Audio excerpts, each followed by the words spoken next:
আসসালামু আলাইকুম। আমাদের চ্যানেলে আপনাদের সবাইকে স্বাগতম। আমাদের চ্যানেলে আমরা জমিজমা ও বিবাহ সংক্রান্ত বিভিন্ন আইনি সমস্যা ও এর সমাধান নিয়ে আলোচনা করে থাকি। তো চলুন শুরু করা যাক আজকের আলোচনা। আপনার জমির দলিল আছে কিন্তু আপনার নামজারি নাই, আপনি কোনো কারণে নামজারিটা করতে পারেন নাই, বা আপনি সাম্প্রতিক জমি কিনেছেন, আপনার নামজারি করার মতো সুযোগ আপনি পান নাই, কিন্তু বাংলাদেশের যেই নতুন জরিপ, বর্তমানে চলমান ডিজিটাল জরিপ, বিডিএস জরিপ যেটা, সেই জরিপ আপনার এলাকায় চলে আসছে, কিন্তু আপনি নামজারিটা করতে পারেন নাই।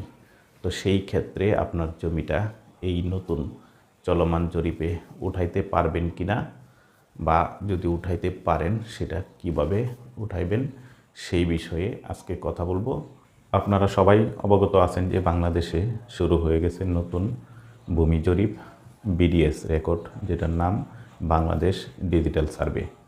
এই রেকর্ডটি বাংলাদেশের সর্বশেষ রেকর্ড হবে এবং এটা অত্যন্ত ডিজিটাল একটা রেকর্ড, যেই রেকর্ড করার পরে আপনি আপনার জমির আইলে দাঁড়িয়ে একটা মোবাইলে স্মার্টফোনে ক্লিক করেই আপনি জানতে পারবেন সেই জমির বিস্তারিত তথ্য, সেটা দাগ নাম্বার কত, খতিয়ান নাম্বার কত, এই জমির বর্তমান মালিককে, এই জমির খাজনা পরিশোধ করা আছে কিনা, সমস্ত তথ্য আপনি মোবাইল ফোন নিয়ে আপনার জমির আইলে দাঁড়িয়েই ক্লিক করলেই অটোমেটিক সেটা চলে আসবে। এতটাই ডিজিটাল রেকর্ড কিন্তু আমাদের দেশে শুরু হয়ে গেছে। তো এই রেকর্ডে যদি আপনি নাম তুলতে চান, আপনার জমিটা তুলতে চান, তাহলে আপনার কোন কোন কাগজপত্র আপনার দরকার হবে সেই বিষয়ে কিন্তু আমার একটা ভিডিও আছে, সেই ভিডিওটা আপনারা দেখে আসতে পারেন। তারপরেও আপনারা এই ভিডিও দেখার পরে অনেকে প্রশ্ন করছেন যে নামজারি ছাড়া আমার জমি আমি এই বিডিএস রেকর্ডে তুলতে পারবো কিনা। আপনারা জানেন যে নামজারি একটা জমির মালিকানার ক্ষেত্রে কতটা গুরুত্বপূর্ণ। নামজারি না করলে আপনার সরকার জানতেই পারে না যে জমির মালিকটা কে। আপনি যে জমির মালিক সেটা সরকারি যেই কাগজপত্র, সেখানে ওঠাটাই হলো নামজারি। আপনি দলিল করছেন, জমি কিনছেন, তাতেই কিন্তু সরকারের কাছে আপনার নাম চলে গেল না। আপনি যখন নামজারি করবেন, রেকর্ডে যখন আপনার নাম উঠবে, তখনই কিন্তু আপনি জমির প্রকৃত মালিক হবেন। আপনি যে মালিক সেটা কিন্তু সরকারের খাতায় উঠে যাবে। আগে যেই মালিক ছিল তার নাম কেটে কিন্তু আপনার নামটা বসিয়ে দিবে, সেটাই হচ্ছে জমি নামজারি। এই নামজারি জমির মালিকানার অত্যন্ত গুরুত্বপূর্ণ প্রমাণ। এখন আপনার প্রশ্ন হচ্ছে যে এই নামজারি ছাড়া আপনি কিভাবে এই বিডিএস রেকর্ডে নাম তুলতে পারবেন কিনা, আর তুলতে পারলে কিভাবে তুলবেন। এক কথায় যদি বলি, তাহলে এই নামজারি ছাড়াও আপনি আপনার জমি বিডিএস রেকর্ডে তুলতে পারবেন। আপনার কাজ হচ্ছে যে অবশ্যই আপনার যদি জমি থাকে, আপনি জমি কিনে থাকেন, বিডিএস রেকর্ডের আগে নামজারিটা অবশ্যই করে নেবেন। কিন্তু কোনো কারণে আপনার নামজারি করা হয় নাই, বা নামজারি করার আগে আপনার এলাকায় এই বিডিএস জরিপটা চলে আসলো, তো সেই ক্ষেত্রে আপনি কি করবেন।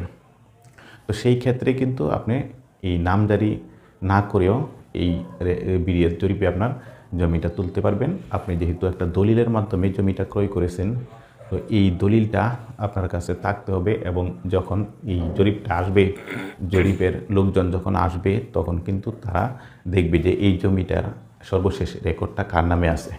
তো দেখা গেল আপনি যার কাছ থেকে জমিটা ক্রয় করেছেন তার নামেই কিন্তু এই জমির রেকর্ডটা থাকবে। তো ওরা যখন একটা নোটিশ পাঠাবে, তখন কিন্তু ওই লোককেই পাঠাবে। আপনি যে জমিটা কিনছেন, আপনার তথ্য কিন্তু সরকারের খাতায় না থাকার কারণে আপনি যে জমির মালিক হয়েছেন সেটা কিন্তু তারা জানবে না। তারা না জানলে কিন্তু কোনো নোটিশ পাঠালে বা কোনোভাবে যদি ওরা ডাকায় নিয়ে যায়, আপনাকে কিন্তু নিবে না, জমির আগের মালিককে নিবে। তো সেই ক্ষেত্রে কিন্তু আপনি একটা সমস্যার মধ্যে পড়বেন। এই সব ক্ষেত্রে আপনার অ্যালার্ট থাকতে হবে। যখন জরিপটা আসবে তখন কিন্তু আপনার সতর্ক থাকতে হবে যে আমার যেহেতু নামজারি নাই, তো সরকার তো জানে না যে জমিটা আমার, জমিটা আগের মালিকের নামেই সব কিছু আছে। তো সেই ক্ষেত্রে কিন্তু দলিল শুধু আপনার নামে, কিন্তু রেকর্ডটা কিন্তু আগের মালিকের নামে আছে।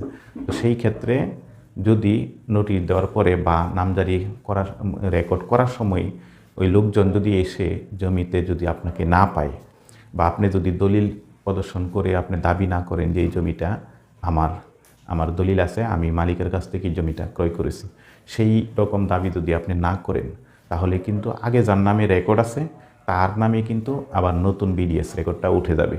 সিস্টেম কিন্তু এটাই যে আগের যেই রেকর্ডীয় মালিক তার নামেই কিন্তু পরবর্তী রেকর্ডটা উঠবে। যদি না অন্য কেউ এসে এই জমিটা দাবি করে। এখন যেই লোকের নামে আগে রেকর্ডটা ছিল তারা কিন্তু মনে করবে, ধরে নিবে যে তাদের খাতায় কিন্তু সেই লোকের নাম থাকবে। আপনি যার কাছ থেকে জমিটা কিনছেন সেই তার নামই কিন্তু তাদের কাছে থাকবে। তো তারা কিন্তু চাইবে যে তার নামেই রেকর্ডটা উঠায় দেওয়ার জন্য। আপনাকে যদি খুঁজে পাওয়া না যায় বা আপনি যদি নিজে থেকে তাদের সামনে না যান, আপনি যদি দলিলটা না দেখান, তাহলে কিন্তু নামটা তাদের নামেই, মানে আগের মালিকের নাম কিন্তু রেকর্ডে উঠে যাবে।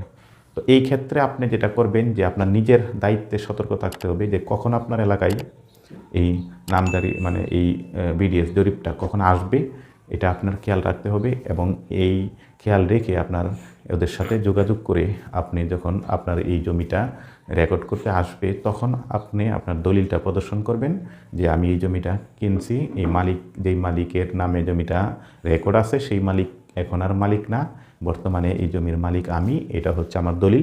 যখন আপনি দলিলটা দিবেন তখন ওরা বুঝতে পারবে যে জমিটা বিক্রি হয়েছে, তখন ওরা এই রেকর্ডটা আপনার নামে তুলে দিবে।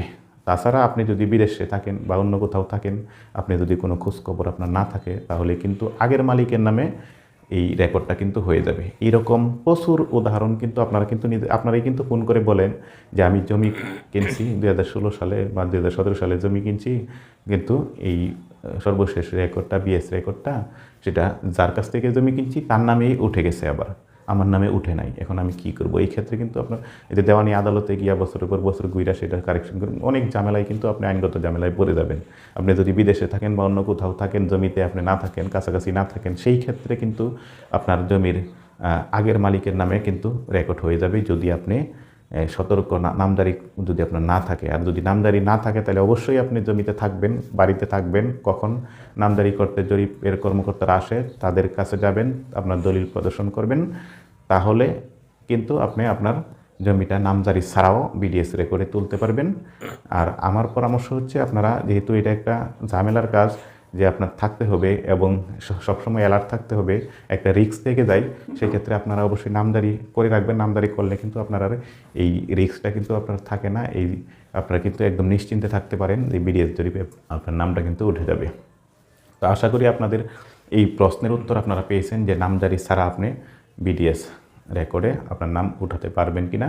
অবশ্যই উঠাতে পারবেন, তবে আপনার একটু সতর্ক থাকতে হবে, অ্যালার্ট থাকতে হবে, তবে একটু রিস্ক থেকে যায়। এই জন্য আপনার উচিত হচ্ছে নামজারি রেকর্ডের আগেই করে ফেলা।